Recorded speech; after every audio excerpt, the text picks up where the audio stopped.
Welcome, everyone. My name is Phil Triadafilopoulos. I am an associate professor of political science at the University of Toronto, Scarborough, and the Munk School of Global Affairs and Public Policy. Thank you very much for joining us this evening in what is the first of a series of seminars presented by the Hellenic Studies program at the Munk School's Center for European, Russian, and Eurasian Studies, or CERES. The Hellenic Studies program is very grateful for the strong and ongoing support of the Hellenic Heritage Foundation. I'd also like to thank the director of CERES, Professor Randall Hansen, as well as my colleagues, Professors Themis Arapostas and Spiros Kotsovilis, both of whom teach in the program. And of course, Professor Robert Austin, who has helped guide the program's operation since its inception. Thanks also to Joseph Hawker, the Research and Projects Coordinator at CERES.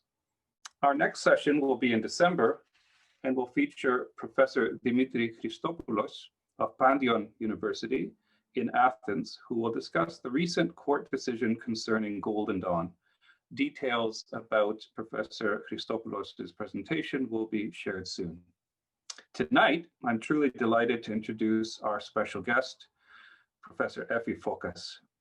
Dr. Fokas is Senior Research Fellow at the Hellenic Foundation for European and Foreign Policy, ELIAMEP, and a Research Associate at the London School of Economics, Hellenic Observatory.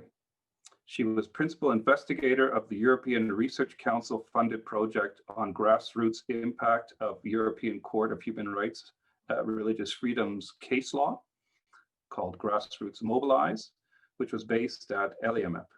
Her publications include Islam in Europe, Diversity, Identity, and Influence, which is co-edited with Aziz Al-Azmeh, Religious America, Secular Europe, co-authored with Peter Berger and Grace Davey, and the European Court of Human Rights and Minority Religions, co-edited with James T. Richardson,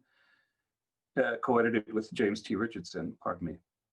She's also the author of over 50 articles and book chapters exploring religion at the intersection of politics, law, human rights, nationalism, and European identity. So join me virtually in welcoming Professor Fokas to the University of Toronto and the Munk School. Dr. Fokas will speak for roughly 35 minutes. We will then open up our discussion for questions and answers. You can post your questions through the Q&A tool of Zoom, which I hope becomes readily obvious for you. With that, I'd like to welcome Dr. Fokas and start her presentation. Thank you, Phil, for that very warm welcome. Good afternoon, everyone in Toronto. Good evening from where I'm coming from in Athens, Greece. It's a pleasure to be with you, albeit virtually. Let me get my PowerPoint started here.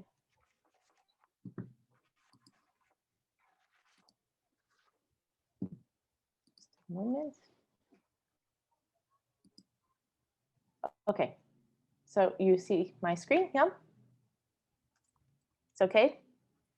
So I want to get us started by situating my approach to this topic within my own research background.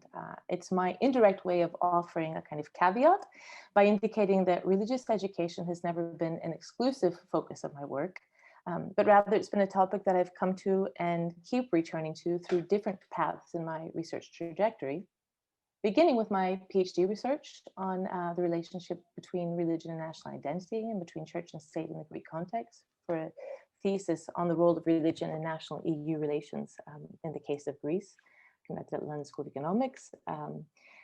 This was followed by a research project that I led called Pluralistic, Pluralism and Religious Freedom in Majority Orthodox Setting.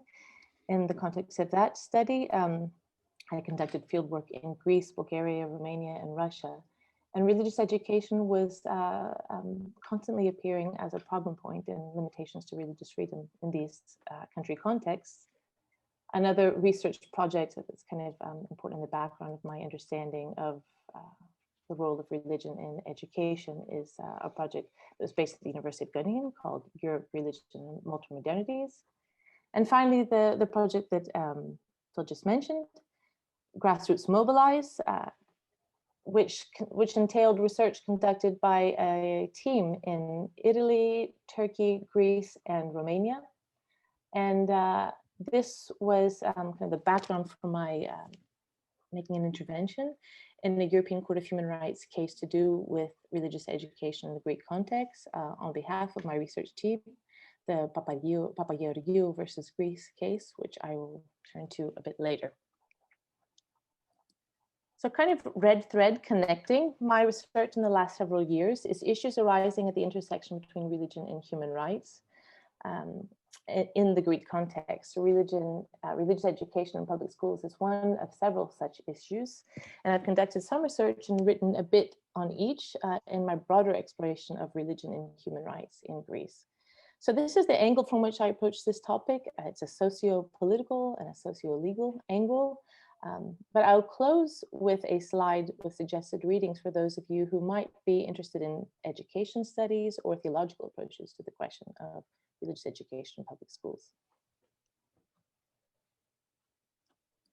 To understand the place of religion in the Greek education system, I think it's helpful to begin with a bit of history regarding the place of religion in the Greek public sphere. So I don't want to take any background knowledge for granted amongst your audience.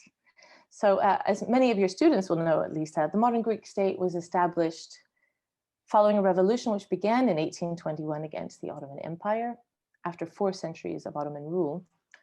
During those 4 centuries, Ottomans managed religious affairs through the millet system, whereby the non-Muslim communities within the empire were divided into religious groups called millets, literally meaning nations in Turkish, and given protected status under their religious leaders, in the case of the Orthodox faith, under the Patriarch of Constantinople.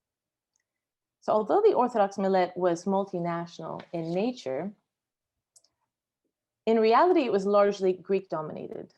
The succession of Orthodox patriarchs was, and actually continues to be, Greek, and the social administration was almost exclusively in the hands of Greeks. Now, the contemporary relationship between religion and national identity in majority Orthodox countries is generally quite strong, a close relationship between religion and national identity in all cases. But I would argue that the Greek case is especially marked by this historical fact of a Greek-dominated Orthodox millet during the centuries of Ottoman rule. With a Greek patriarch carrying out secular and ecclesiastical functions, and a largely Greek hierarchy in control of the Orthodox millet, I have a quote here from John Rexheim. Greek interests came to dominate a church that became increasingly involved in the preservation and perpetuation of Hellenism, and it became more and more difficult to separate Hellenism from Orthodoxy. Accordingly, in Greek traditional historiography, the Orthodox Church is credited with keeping Greek identity and the Greek language alive during the centuries of Ottoman rule.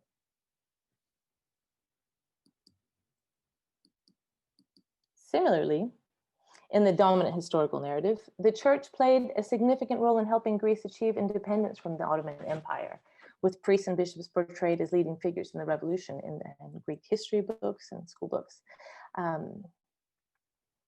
Whereas, in fact, the church was less than enthusiastic about the revolution and the anti-clerical Enlightenment ideals perceived by many of the church to be inspiring it. There were, of course, some revolutionary bishops, like Germanos of Patras, who is famous for having taken a holy cloth from the altar in his church and using that as a banner in the revolution. But these were more the exception than the rule. The Greek clergy was also less than enthusiastic about the establishment of an autocephalous, an independently headed autocephalous Orthodox Church of Greece. And this takes a little bit of background to explain as well. Newly independent Greece was ruled by the regency of the Bavarian King Otto, who was installed by the great powers, Britain, France, and Russia. And the regency believed that complete independence for Greece required a disentanglement of the church from the ecumenical patriarchate, which maintained its base in Constantinople, today Istanbul.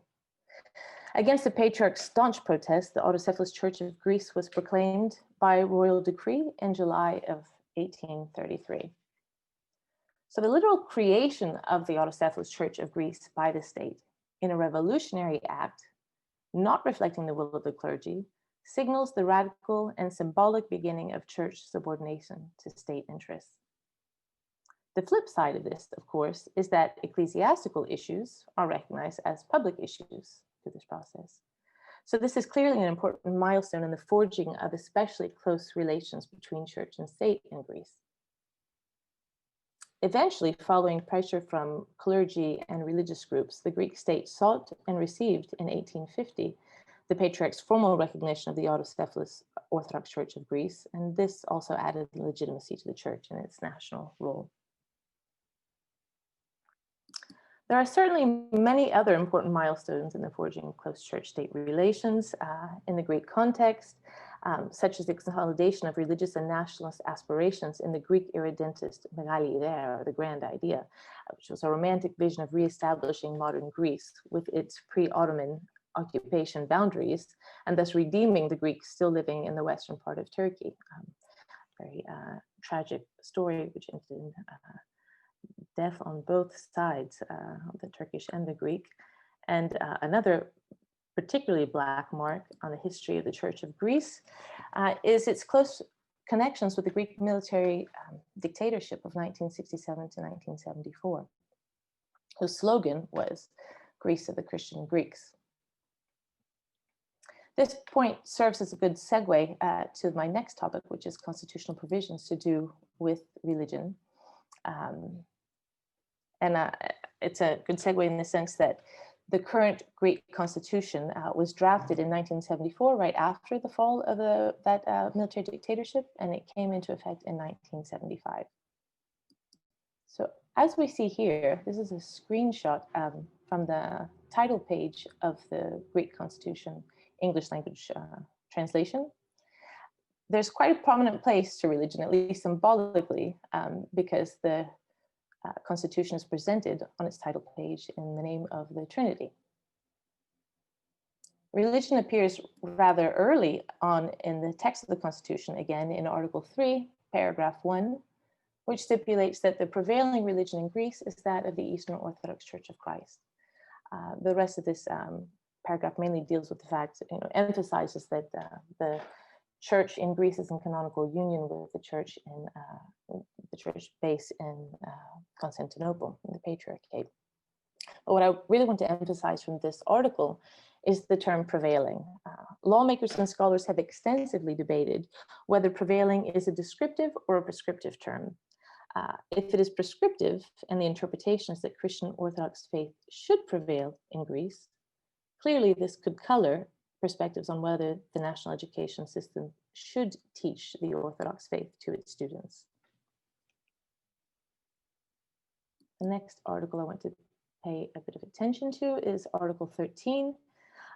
This is an article which offers a more or less standard formulation of religious freedom that you find in many constitutions in Europe, across Europe, although it includes a rather less usual ban on proselytism. So the beginning is indicates an absolute freedom of religious belief, and the second paragraph offers the also freedom of practice, manifestation of one's belief, but with a kind of normal limitations to do with offense of public order, etc.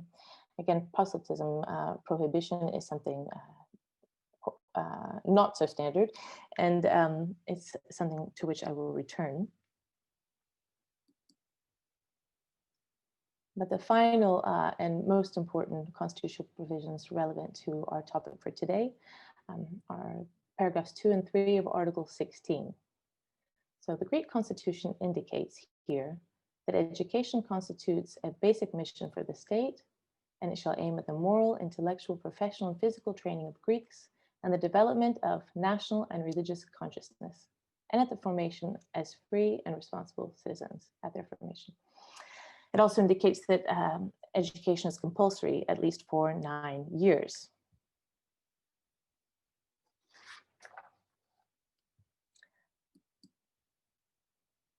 Taken together, these three constitutional provisions, I think if we draw the most important bits from these, first we see that Eastern Orthodoxy is the prevailing religion of Greece. religious freedom, the freedom of religious belief is absolute, proselytism is prohibited, and education is compulsory for 9 years at least, and includes a basic aim to develop the religious consciousness of students.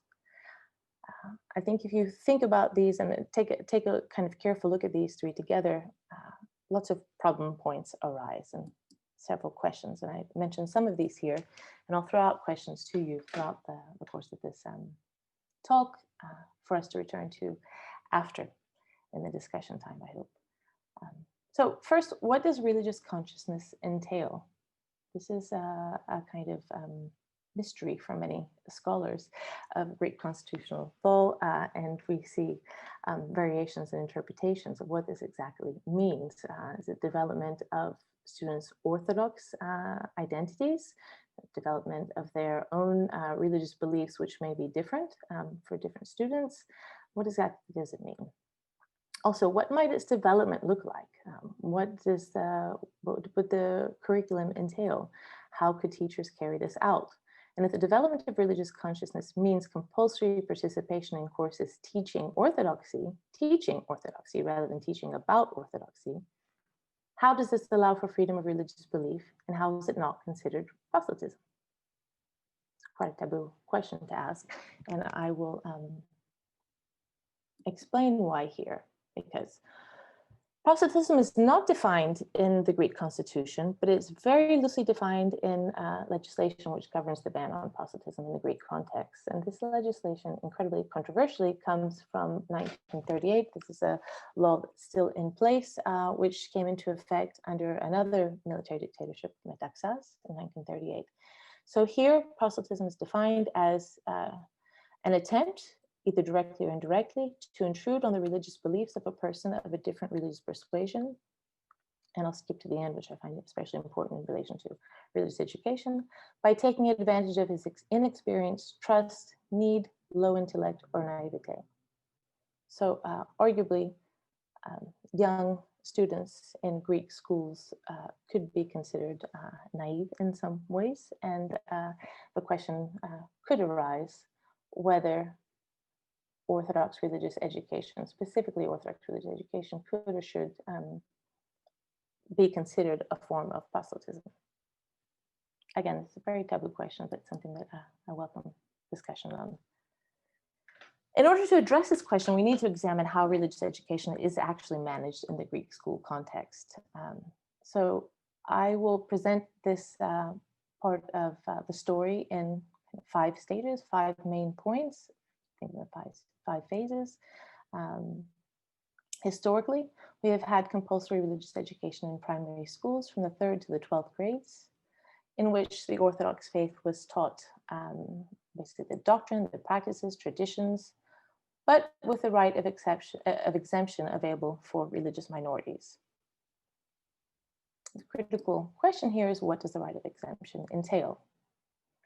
This has varied over time, and I give you an example here that between 2002 and 2015, the right of exemption, how it was carried out, how it was offered by the government, and how a student could claim that right, changed 5 times through 5 different government circulars about the topic.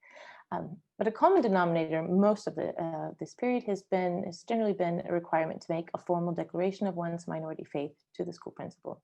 So you're able to become exempt from the course by saying and declaring in a formal way, it's kind of a written government document that says that you belong to a religious minority.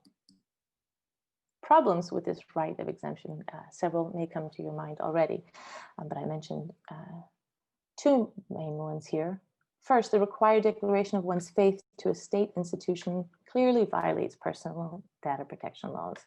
I mentioned here the 2 relevant ones, the EU directive, the regional EU directive on protection of private data of 1995, which was replaced in 2016 by the General Data Protection Regulations, GDPR, which many of you will be very familiar with. So this requirement is a clear violation of of your privacy. If you have to tell the state what religious group you belong. And second, why should a right be limited to religious minorities? Is it fair to discriminate between the Orthodox and the non-Orthodox? And how do you determine the Orthodox or non-Orthodox? Are there not many nominally Orthodox who do not believe or do not practice and do not wish for their children to be taught the principles of Orthodoxy in schools? But a more general problem with compulsory religious education is that, according to the European Court of Human Rights, with whose decisions the Greek state must comply, compulsory religious education is only allowed when it is first neutral, second critical, and third pluralistic. None of which applied to the Greek religious education until, I'll get to that point in a moment, but I just want to say that the European Court of Human Rights has arrived at this kind of formulation after several cases that it addressed in relation to different countries, but especially Poland, Turkey, several cases from Turkey, and I think the most important case for this particular formulation is Fokas versus Norway, 2007. So this is kind of the background, and again, the Greek religious education system could not be described as neutral, critical, or pluralistic until phase 2.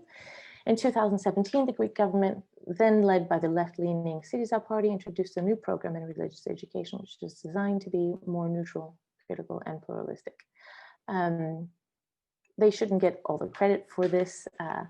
This government introduced a program which had been slowly developing since 2011, especially. So it had to do with a kind of massive overhaul of the Greek education system and making it more progressive in many different topics, but specifically in the domain of religious education, the idea was to make it more neutral, critical, and pluralistic. Some more questions arise here. Why only more neutral, critical, and pluralistic rather than fully neutral, critical, and pluralistic? And there are several potential answers to that, and I think it will become clear eventually by the end of this presentation.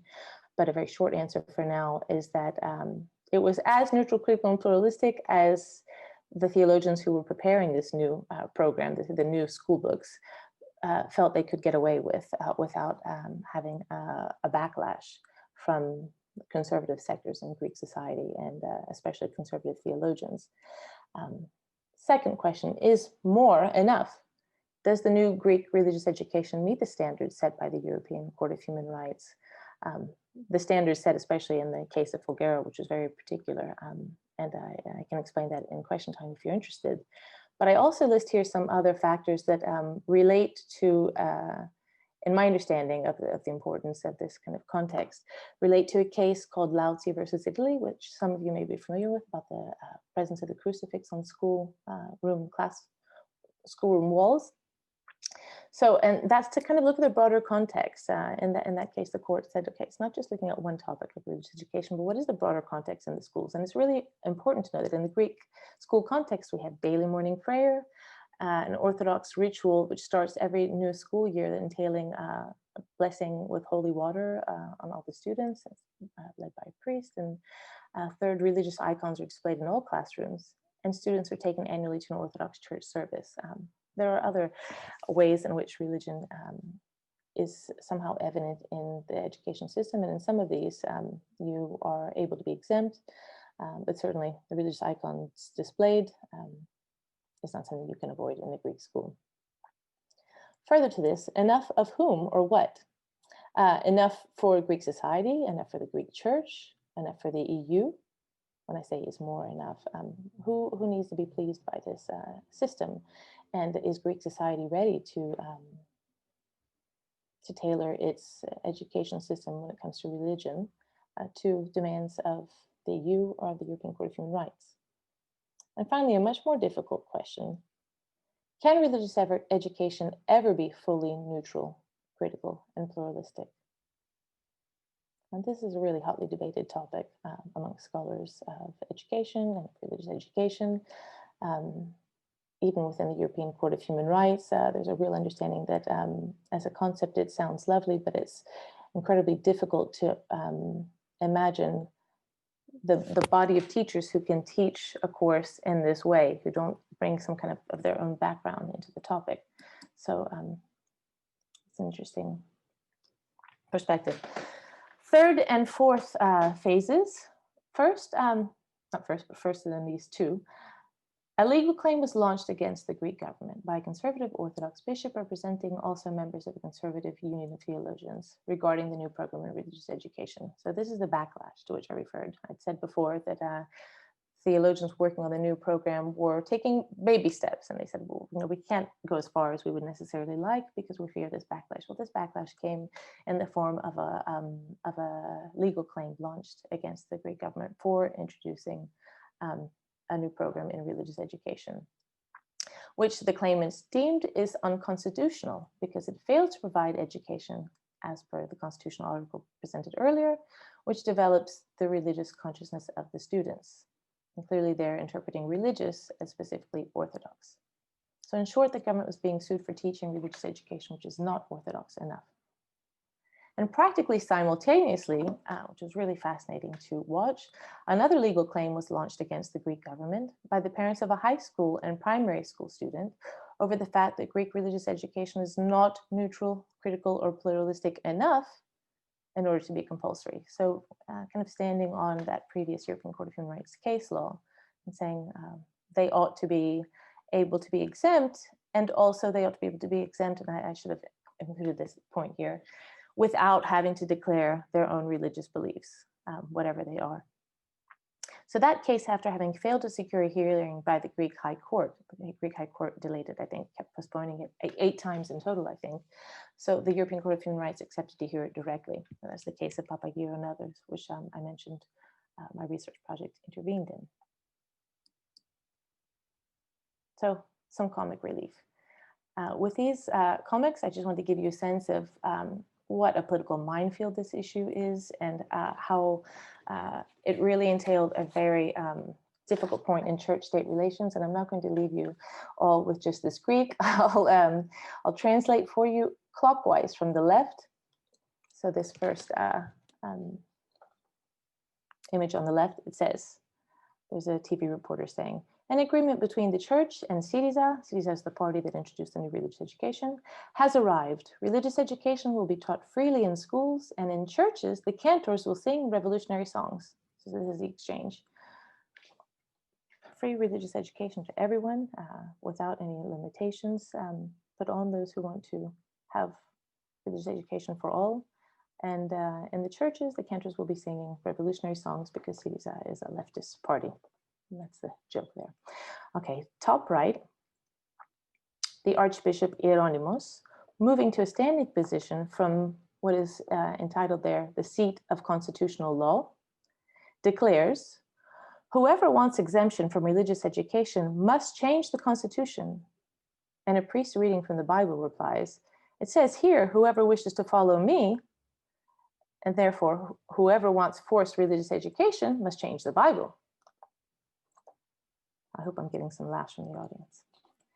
And the third here on the bottom, this is a conservative Bishop of Kalavrita, here depicted as a Nazi, and he's declaring, oh God, as if we had not had enough with the foreigners, the communists, the transvestites, and the gays, now we also have to tolerate the religiously neutral? I have provided the translations here for you too, if you share this later. So the final chapter in this story. Both claimants were vindicated in these cases. The Greek High Court called for the replacement of the new religious education program with one focused, again, on orthodoxy, so going back to how things were before, but with new school books, which would be a little bit more modern, but still the focus would be specifically on orthodoxy, and it would be, however, exemption would be offered, so not compulsory for all. Exemption would be offered without having to reveal the private data, and this follows the decision taken finally, the judgment of the European Court of Human Rights. So no need to reveal your private data to the school. A religious education course focused on teaching orthodoxy is currently being prepared, and it should be introduced to schools next academic year. But in cases where, quote unquote, enough students, and this I think has not been formally defined yet, as far as I know at least, so in cases where enough students seek exemption from the course, an alternative course should be offered. And as of this past spring, there are discussions in the ministry regarding the development of a course in the philosophy of ethics as an alternative course. So the final very serious question with which I leave you, is this win-win in the case that both claimants were vindicated, or a case of lose-lose? So here I want us to think, at least in terms of the perspectives, on the importance of religious literacy for living in increasingly religiously plural societies. So the argument of the theologians who were developing this new religious education program was, we need to try to make it as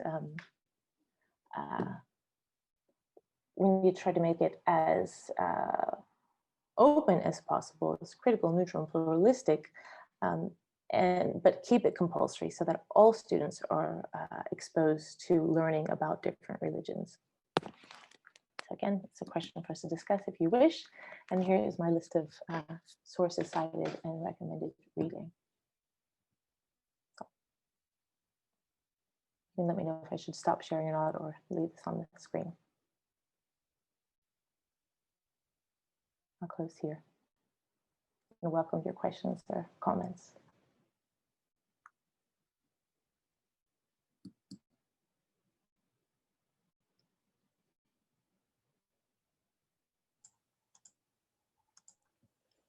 Thank you so much, Effie, for the wonderful presentation. We can go right to our Q&A section of the seminar, and we have a question here. I'll simply read it. Is there any research, even statistics or quality data, for the 2017 Reformation led by CERES, for the reception of it among students? So how did students respond to this, and or their parents? So do we have, I assume, public opinion data on how the reform was received by both students and parents? The person goes on to note that in my case, I came back from the UK in that particular period. I'm a classicist, and everyone was asking for my opinion on the matter. And I was figuring out in the Greek mainland, nobody was positive, astonishingly for me. So his view or her view was that this was, or their view was that this was received fairly negatively on the whole. Do you have any either statistical, or can you cite any polls, or even speak anecdotally about how it was received? Only anecdotally. No, I think there's been no polls conducted on this topic, but I know of some serious qualitative research underway by some researchers based in Greece. In our own research, so we did conduct interviews with, through my last major research project on this topic, with especially teachers of the religious education, the new religious education program, and some parents. Teachers had a lot of complaints because what was not very welcome was the fact that it entailed a completely different way of approaching religious education. They needed a lot more training than was offered to them. And it also entailed a very kind of open way of teaching. So there was a lot of suggestions of how to manage the course, but not a great deal in terms of specifics and exactly how it needed to be done. So it was a bit of a drastic, like I said, the new program was several years in the making, but in terms of training of staff to be able to teach this course, there really wasn't that kind of preparation. And to an extent, that speaks to the point about it being such a politicized issue. It was a left-leaning government that brought this, brought this change in religious education. It came kind of in a revolutionary fashion, in a sense, and it wasn't like they'd been preparing the ground for it, unfortunately. Mm-hmm. Just to insert a question of my own, because it follows from this one, or at least how your answer just now.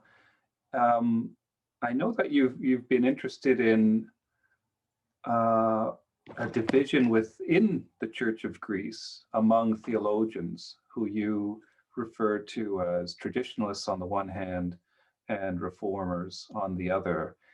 I think that's a very interesting development, and many of us are unaware of it. Can you spend a few minutes just bringing us up to date about this and how it relates? I mean, in your presentation, you discuss how it relates to religious education, and that much of the work was done by members of the reformist wing, I assume.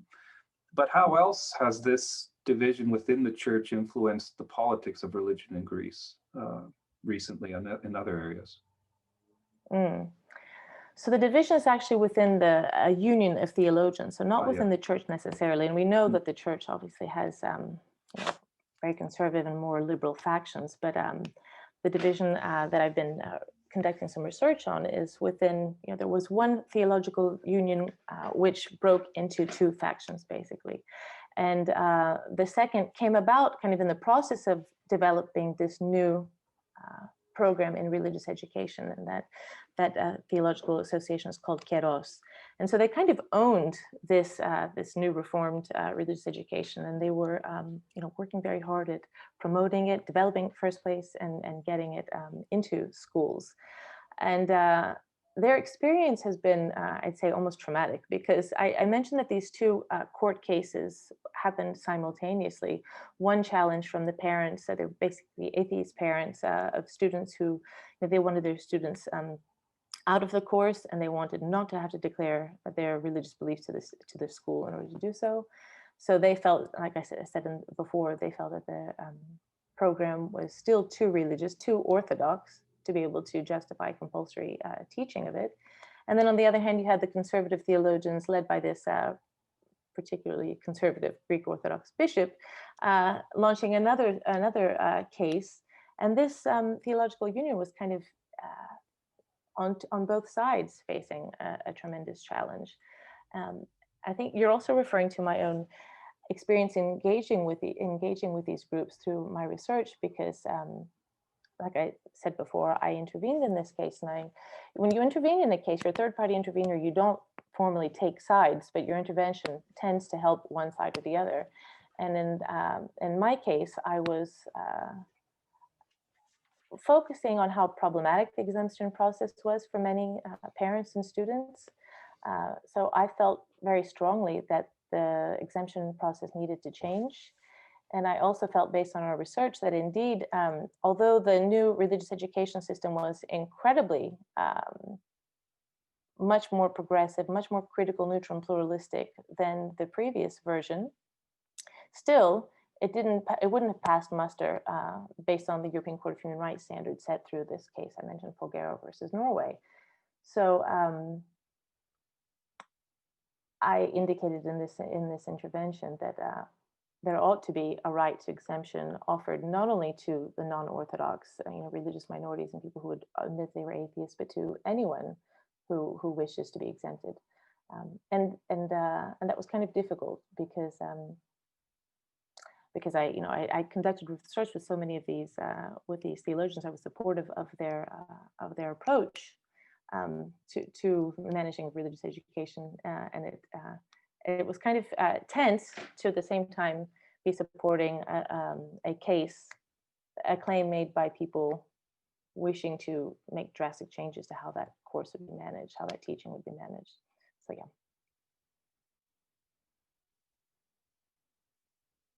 Great, thank you. So we have another question. Are there any cases to compare with other countries, for example, in Europe? Now, cases, I'm guessing cases with respect to exemption and, in cases where countries have compulsory religious education, other cases of families being able to exempt their children from these lessons. I'm reading into the question, but it has to be a case of something. But you can read into it as you wish too. Oh, you're muted. Sorry about that, I forgot. So there's several other cases that are highly relevant to this Greek case. The one I mentioned before, Fokas versus Norway, is fascinating, because in that case, the European Court of Human Rights really looked in great depth of at the material in these school books to try to understand the extent to which Christianity was favored, the extent to which there was more time spent on teaching of Christianity. And the European Court of Human Rights said that's okay, given that Norway is a Christian country, But there's one thing if it's quantitatively more, and different if it's qualitatively quite a different approach to Christianity as opposed to the other faiths. And so the court decided in the end that basically it was not critical, neutral, and pluralistic enough as to be compulsory. Sweden is a case where there is compulsory religious education, and that's it's a rare example in Europe, and I think I'm very curious. I haven't conducted my own research on it, exactly what that religious education entails, but somehow it hasn't caused, it hasn't caused legal reactions that ended up at least at the European level to say that it's not open-minded enough to be able to be compulsory for everyone. There are cases all over the globe. There's some, I think, I'm trying to remember what part of Canada, a really interesting case, Canada, where teachers in a Jesuit school were forced to teach religious education in a very neutral, pluralistic, and critical manner. And they were complaining about this, saying that this is a violation of our own religious beliefs, because we don't believe what we're teaching. And then this is a very difficult issue. Where else? I mean, I know all across Europe, I'd say there have been some tensions around religious education, because there's as I mentioned in my kind of last point, there's a increasingly widespread understanding that it's important that students learn about different religions. But how do you manage that in a way that won't be offensive to some versus others? How do you have teachers who can handle this very well? And whether or not it can be compulsory at all it's a real debatable topic. Now I see the rest of the question: to what extent the Greek constitution is in line with EU directives? I think certain things in the Greek constitution need to change or need to be clarified. Certainly. Yeah. Go ahead. So it's interesting because the debate on religion and religion and citizenship is not only related to education, but has other spheres as well. And one way of thinking about it is that religious groups are groups, and in order to persist, need to continually re-socialize children.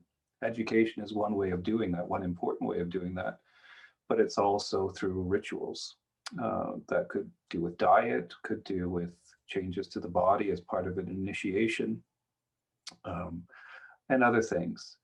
And the state has a duty to socialize children into a civic identity, a civic group, usually national, almost always these days a national group.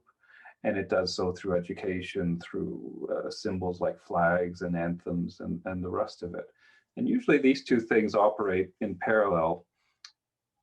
And so one can be a religious believer, one can be a citizen of the state, and you can operate in those two spheres fairly independently without a problem. What we've seen, I think, not only in Greece, but right across Europe and right across other parts of the world, including North America, is the intersection of those two group-making projects. That sounds a bit fancy, but really it just means a religious group wants to continue creating religious believers, and a state wants to continue creating citizens. And sometimes those things clash, right? To be a good citizen in a province like Quebec, some people believe means not donning certain religious attire. That this goes in the more famous case is France, this idea that the civic identity is a secular identity based on certain principles, and therefore religion has no place in the public sphere, at least certain manifestations of certain religions. Is the religious education case that is the center of your discussion tonight part of this more general trend, or is Greece exceptional in that for a very long time, as you pointed out, the civic and the religious were fused almost as a consequence of the way the Greek state developed over time and the way the Greek National Church of Greece developed over time. So I guess that's my question. Is this part of a bigger trend, and even if it is, perhaps, is there something distinctly unique about the Greek case generally? I think something that at least stands out about the Greek case is how volatile church-state relations can get, and how politically relevant still the Orthodox Church can be. It's not exceptional for majority Orthodox context, but across Europe, it really stands out as a case, I think, in this regard. But what you describe, I think, is a general trend, and certainly in the context today of new nationalisms and kind of particularisms developing all over the globe. There's it's less taboo to say, okay, this is our culture, and we're going to defend it, and we have the right to go about teaching religious education and teaching, our histories as well, in ways that reflect our identities and our needs. And I kind of mentioned.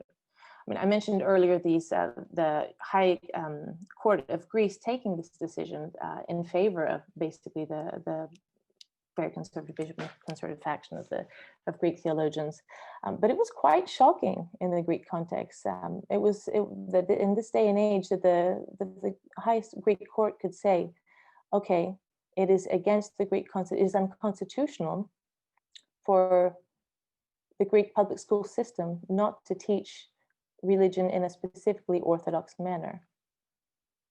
I think it really took many Greeks by surprise. So I think that's what kind of stands out in the Greek context, is the degree to which there's a political sway of the church over, and how sensitive current day politics is still to church impact.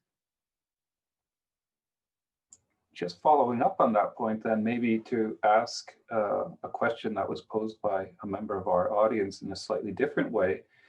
Given that this fusion of the civic and religious spheres is embedded in the Constitution, their question was, is this in line with European directives, EU directives, excuse me? You suggest in several instances it is not.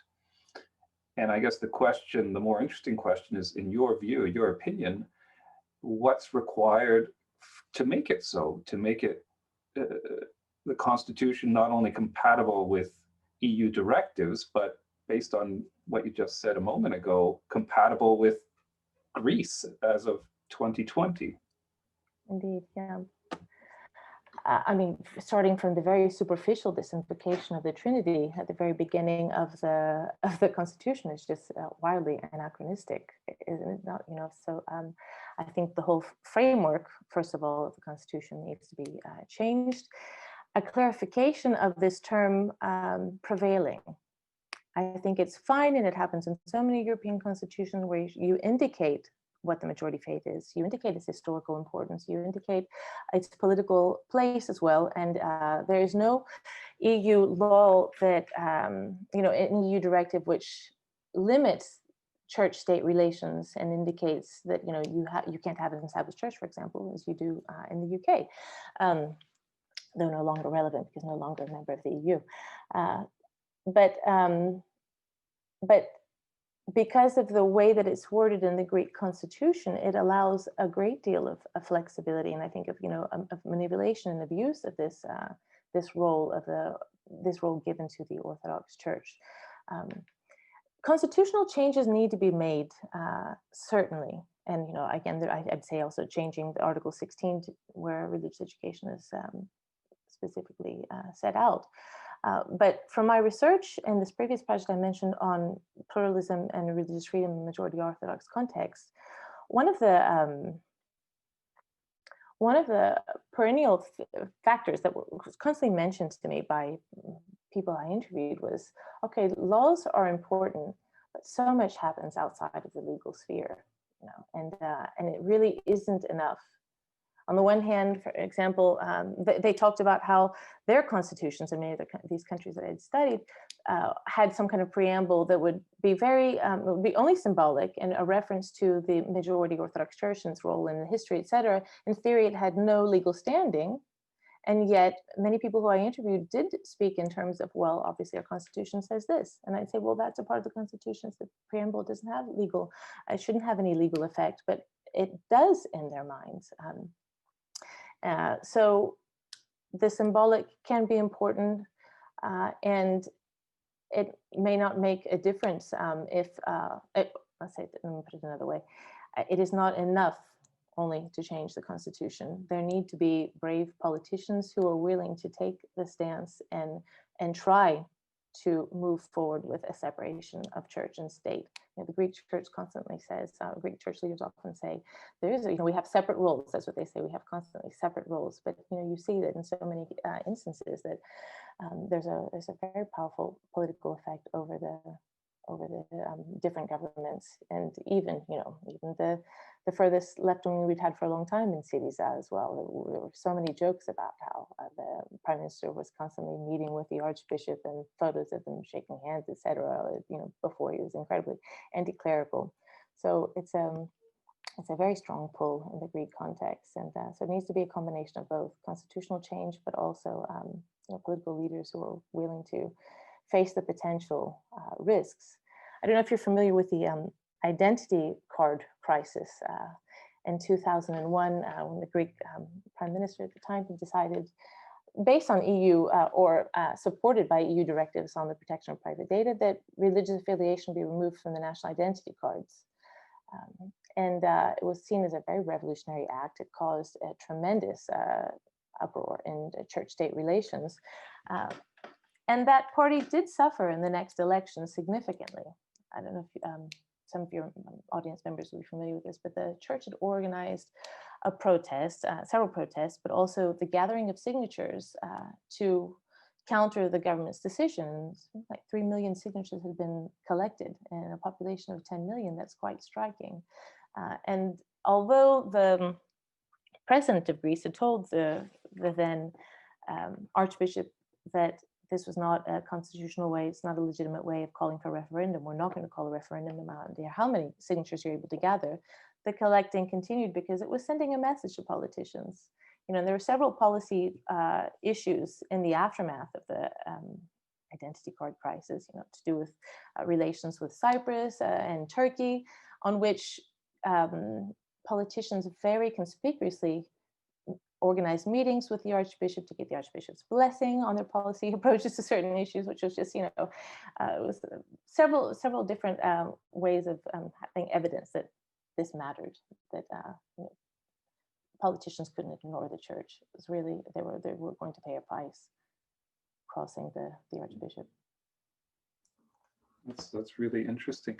I wonder, in the time that's passed since then, whether you think that's changed. Would there be, in a different different issue, let's say, would it generate the same sort of upheaval, the same response, or do you think Greeks and Greek society, generally speaking, has shifted? You sort of suggested that in your presentation and in some of your comments. What do you think? Yeah, that's a difficult question. To a large extent, I'd say, yes, Greek society has changed tremendously, and they're not as accepting as they were before of this kind of church influence over politics. And I think that Greeks would massively agree that a reference to the Trinity and the Constitution ought to be removed, and other changes ought to be made. On the other hand, I really think it depends on context and certain issues that may arise. You may know that we are currently in a very difficult position politically with Turkey. Whenever an issue of nationalism comes to the fore, and the Greek society as a whole may be made to feel threatened, the church reminds the public of its role representing national identity. And I think it has a larger sway in these particular moments. So I don't know what kind of moments might appear in the future and what will happen with Turkey in this context. I do think the influence, though, is waning to a large extent. And also critical is who are the leaders in power at a given moment. So the previous Archbishop Christodoulos, who oversaw that issue with national identity cards, was a different animal altogether to our current Archbishop. Although their policies are very similar, their policy approaches, their ways of treating issues to do with church taxation and formal church-state relations. In practice, Christodoulos was he was a populist. And he mobilized people, whereas Hieronymus is fairly quiet, and he also works quite a bit on kind of managing a synod, which feels more unified in that, that he shares the leadership of the church with others. That wasn't the case with Christodoulos.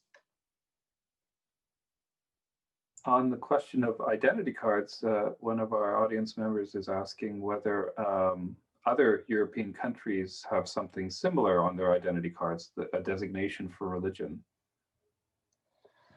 I hope to know, but I can't say for certain. I know that Israel and Turkey have had religion on the identity cards, and I don't remember what has happened in the Turkish case, and that was very controversial as well.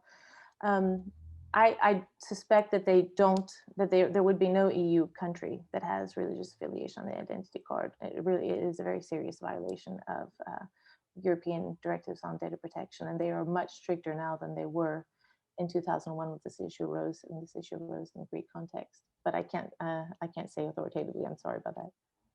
Not a problem. Maybe one last question. Could you say a little bit about religious education for non-Orthodox groups in Greece? To what extent do minority religions have the ability to instruct children in the tenets of their faith? Yeah. So in theory, when there are enough students to call for such religious education in another faith, it can be offered. So there are places where there are minorities, that are very, very large minorities. The most obvious case is in Thrace, where you have Muslim minorities that are historic.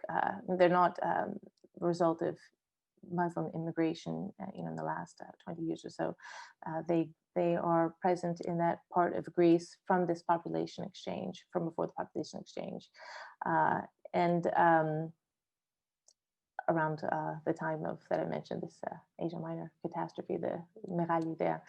So this population has the right to education in their own faith, and we have the teaching of Islam in public schools where you have Muslim minorities in Thrace, but it's an exception, and it's not a positive exception. I don't know if you've followed that. Recently, we also had Sharia law practice until recently, we had Sharia law practice exclusively on issues of family inheritance, etc. And that is a point that was also struck down by the European Court of Human Rights, because Muslims, if they were of the Muslim faith, didn't have an option but to choose, at least formally, to choose Islamic courts to manage their matters of property, inheritance, etc. So this kind of setting apart of this population, giving them special rights to Sharia or to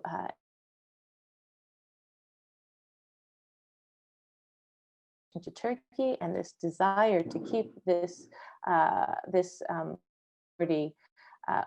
specifically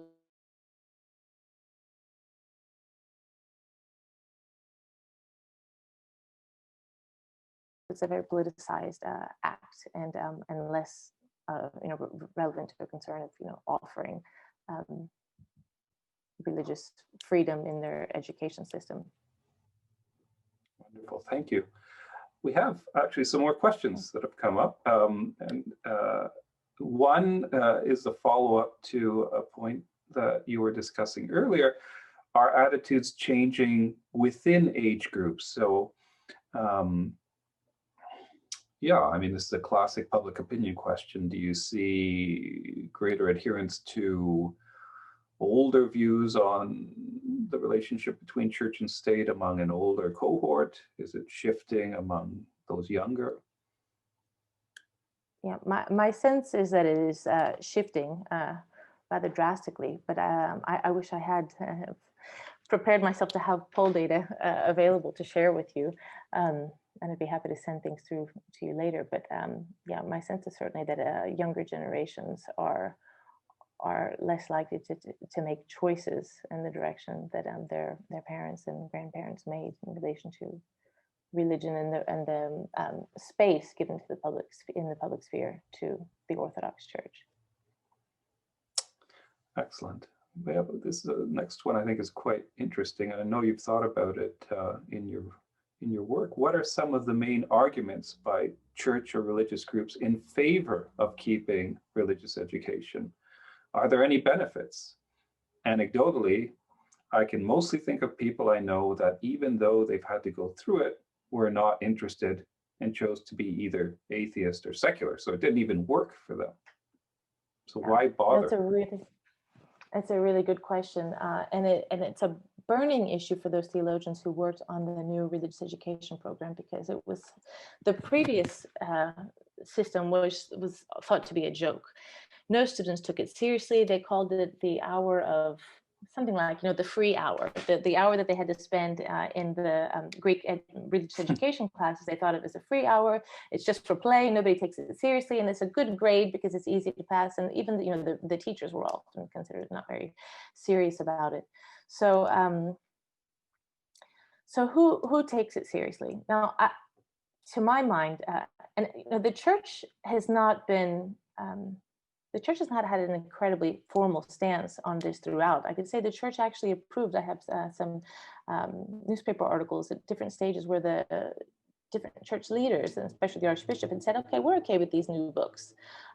But when it becomes politicized, there's what comes to the fore is the sense that religious education and the place of the church in the education system, this focus on orthodoxy in the education system, is increasingly its main hope of maintaining some kind of presence in Greek society. Because people are going to church less and less, and they're using the church mainly only for rituals, baptisms, weddings, and funerals. And so this is kind of religious education as a lifeline for the church to maintain some kind of relevance in Greek society. And it has reacted, especially conservative members of the clergy have reacted very passionately to any changes in religious education. They've also reacted very passionately to changes in the teaching of history and the way that the church is presented in this history. So I think how the church and Orthodoxy are presented in religious education, in the education system in general, is kind of critical to the church for that reason. Now, who else would be in favor of this? I have come across in my research religious minority groups who are very supportive of religious education in the Greek school system. Because they feel like religion is an important factor that needs to be taught. And these are minorities, though, that feel very comfortable seeking exemption for their students, for their children. And I can't say this applies across the board in general. So not all Jehovah's Witnesses will say it's an easy process. Not all Jehovah's Witnesses say they don't mind, but many do, because they feel like their children are set apart. It's very clear that they have a different kind of lifestyle, and so they support. Some do support the right of and I'd say this is less in the Greek case than in other countries I've studied, support the right of the state to teach religion in schools, because they want to support a place of religion in society in general. But more the support is coming from conservative theologians, especially within the most vocal actors in this process. And this has to do with, first of all, a fear for their own livelihoods, that they would lose their jobs because they're not trained to teach this kind of new education. They're not necessarily willing to be trained, and they're not sure that they can do it. So these are factors that influence the other side of the story that fights any change in this. Thank you very much. We have one last question. Could you elaborate on the general data protection regulations impact on the religious education exemption in Greece? Could the GDPR potentially block religious exemption reporting? Well, the Greek government already changed this. It would have been certainly problematic in the future, but the Greek government changed this in reaction to the European Court of Human Rights decision in Papagoriou. So, and in fact, it was prepared to change it even before. It was clear that this was incredibly problematic. And the Greek National Data Protection Authority had made complaints about this formally before. So this was kind of an easy way out. Okay, we won't ask you what your religion is. You can be exempt for whatever reason. And so they didn't have to deal with that. But we have our cake and eat it too, in the sense that we still maintain this catechetical kind of this teaching of orthodoxy in a kind of a church way, teaching orthodoxy as a choice that kind of reflects what they think is the Greek society is made of, and they hope, I suppose, that not many students will choose exemption. I think that many on this side will hope that it will still be a little bit taboo and there'll be fear of stigmatization. But my sense is that, especially if an alternative course is offered, and it doesn't mean that, if you don't take the course that you're just playing in the playground, if an alternative course is offered, I think the conservative theologians will be very disappointed to see how many students will choose it. I'm having trouble reading the room because there's no room to read virtually, although this has been wonderful and the questions have been excellent. We have one more, it seems, until maybe another one. This is a request for clarification, but I think it's an interesting request for clarification. You implied, unless I'm wrong, that certain quote unquote general statements in the Constitution, I assume that means the preamble, may not be helpful or essential. On the contrary, I would think that the role of the Constitution is to provide a framework for governments to enact legislation and for the courts to interpret the legislation. In that sense, some statements in the Constitution, while ambiguous on the one hand, on the other may provide an overall umbrella and direction for the government and the courts. Could you please elaborate? So I'm not sure if I understood this properly. Did the person asking the question get the sense that I was saying constitutions or laws are not important overall? No, preambles, I think. No? Preambles. Okay. No, I think preambles are important, and I think they make a strong impact. I'm just saying that it varies from one country to another, but in some cases they are dubbed as only symbolic and they should have no legal standing. And my argument is, regardless of whether they're dubbed as symbolic or not, they still make an impact on. They offer what the person asking the question said, a framework. I seem to believe in the Greek context, this framework should change. I think that in 2020 we shouldn't have an invocation of the Trinity to the Constitution of Greece. Okay, thank you so much. Clarifies the matter. Sure.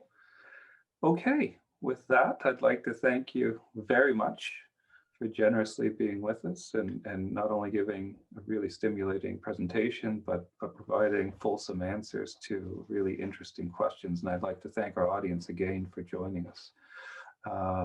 So until the next time, we wish you well. Hope everyone stays well, and all the best to you, Professor Fokas, in the future. Thank you. It's a pleasure. Thank you, and I hope you have a great rest of the seminar series. Thanks. Take good care.